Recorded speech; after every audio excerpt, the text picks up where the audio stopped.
Olá, eu sou a Carolina Braga, sou psicóloga e hoje vim falar com vocês pais sobre o transtorno de aprendizagem não verbal.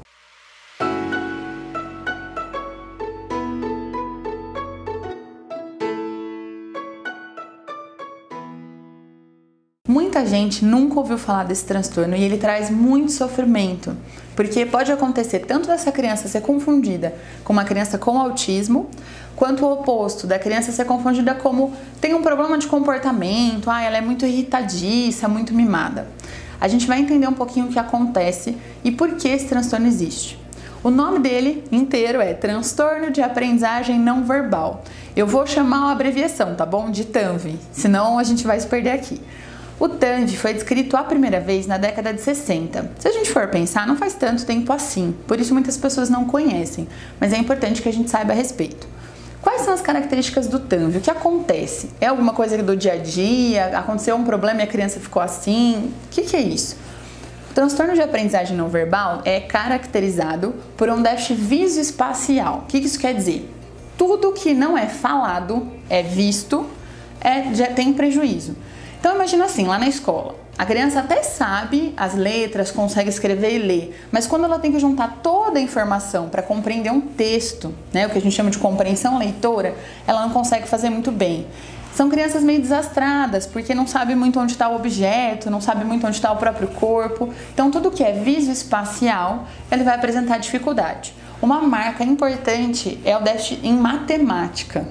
Calma, se seu filho vai mal em matemática, a gente precisa entender exatamente o que está acontecendo. Tem alguns sinais marcantes do TANV. Dificuldade persistente em matemática, dificuldades às vezes motoras, não é que ele é descoordenado, mas é meio desajeitado, sabe? Tem muita dificuldade no que é visual, às vezes não percebe alguma coisa que está na frente e não consegue ver. Então, às vezes na lousa, você põe lá o recadinho da tarefa, os professores falam, eu passei a tarefa para o seu filho. E aí a criança fala, o adolescente fala, não, eu não vi. Não é mentira não, ele realmente não viu. Às vezes eles podem não perceber informações visuais que ficam especialmente do lado esquerdo ou nas laterais. Isso acontece porque eles têm um déficit no hemisfério direito do cérebro. Tudo que é visoespacial, que é processado nesse hemisfério, eles têm dificuldade.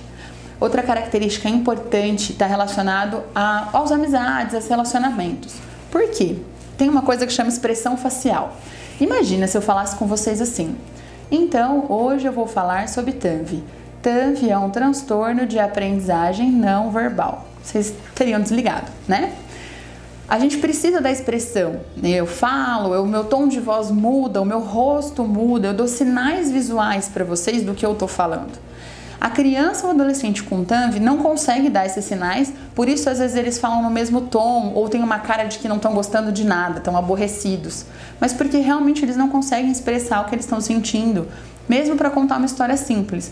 Eles vão te contar a tragédia da vida ou a alegria da vida com o mesmo tom de voz e com o mesmo rosto.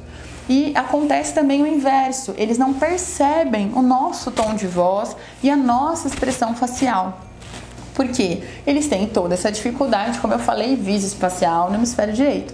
Então, às vezes a gente está muito bravo e a pessoa fala uma frase que, assim, parece que ela está te provocando. Não está percebendo que eu estou brava com ela? Não, ela não está percebendo que você está brava com ela. Porque a leitura visual das expressões está prejudicada. Também tem muita dificuldade em compreender, às vezes, metáforas, essas nuances, sabe? As piadas, a ironia, aquilo que a gente fala brincando, que a gente dá aquela piscadinha. Isso não faz sentido nenhum para eles. Então, eles podem até ter um bom funcionamento, às vezes num primeiro momento, antes da pré-adolescência, ninguém perceber muito o que está acontecendo, falar só que é ruim de matemática, ok. Mas quanto mais for passando o tempo, podem acontecer inclusive de ter depressão associado, porque não consegue entender o meio, não consegue expressar o que está sentindo. Todo mundo acha que é preguiça, que não está afim de fazer, que vai mal na matemática, aí a gente vai tendo o que a gente chama de comorbidade, uma quase assim consequência, uma coisa que vem junto ao transtorno. Mas Carol, isso tudo parece o que você já descreveu de autismo, qual é a diferença? A diferença é que no TANV a gente não tem estereotipia, não tem um interesse restrito, tem outras dificuldades que a gente não vai ter no autismo, mas sim, é facilmente confundido, porque a questão da expressão facial, de não compreender o outro, é muito comum aos dois casos. Lembrando que às vezes no autismo a gente tem o oposto, uma capacidade incrível de cálculo matemático, de associação numérica, o que não acontece no TANV. Eles realmente vão ter essa dificuldade, especialmente na matemática ou em tudo que exige a memória visual. Eles não lembram de figuras, diferente muitas vezes do autismo, que eles vão lembrar da cor da sua camiseta no dia do aniversário deles no ano passado, mas não podem lembrar às vezes de uma situação do cotidiano do que você acabou de falar. Então essas são algumas diferenças que a gente tem no autismo. O diagnóstico diferencial, que a gente chama, é muito importante nesses casos, porque cada patologia vai ter um tratamento completamente diferente. Os casos graves, entre aspas, que acabam se assemelhando ao autismo, não me preocupam tanto, porque de alguma forma eles vão ter alguma ajuda. Agora, o que eu acho importante, que eu queria muito trazer nesse vídeo, são os casos leves, entre aspas, né? Os casos que o professor acha que é birra, ou a mesma professora que está ajudando fala, tá vendo, é porque os pais não param em casa, ou qualquer coisa desse tipo. E na verdade existe um sofrimento significativo que a criança ou adolescente não consegue nomear. É quase como se a gente tivesse miopia, não sei se alguém tem algum problema de visão. A gente não sabe que a gente tem miopia, porque a gente está acostumado a ver meio embaçado.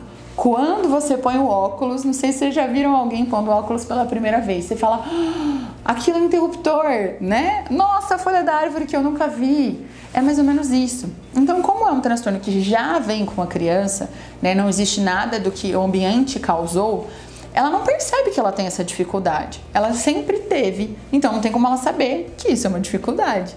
Cabe a nós percebermos esses sinais e ir além do comportamento, e além de achar que é birra, tentar perceber se isso está tendo um impacto importante, procurar um profissional para fazer a avaliação, e o carro-chefe do tratamento do TANV é a terapeuta ocupacional, que justamente vai integrar esses processos visuais de perceber o ambiente com os motores, porque muitas vezes eles têm essa dificuldade até de percepção de lateralidade. Imagina, você crescer, eu sei que muita gente não sabe o que é direita e esquerda, mas mesmo de lateralidade, para que lado eu tenho que escrever, às vezes escreve invertido e pode ser confundido com outros transtornos. Espero que isso te ajude a olhar para o seu filho ou olhar para as outras crianças que você convive de uma forma diferente, buscando ajudá-las. Se você quer saber mais, continue nos assistindo, inscreva-se no canal, clique no gostei e compartilhe com outras pessoas. Até quarta-feira, ao meio-dia. Tchau, tchau!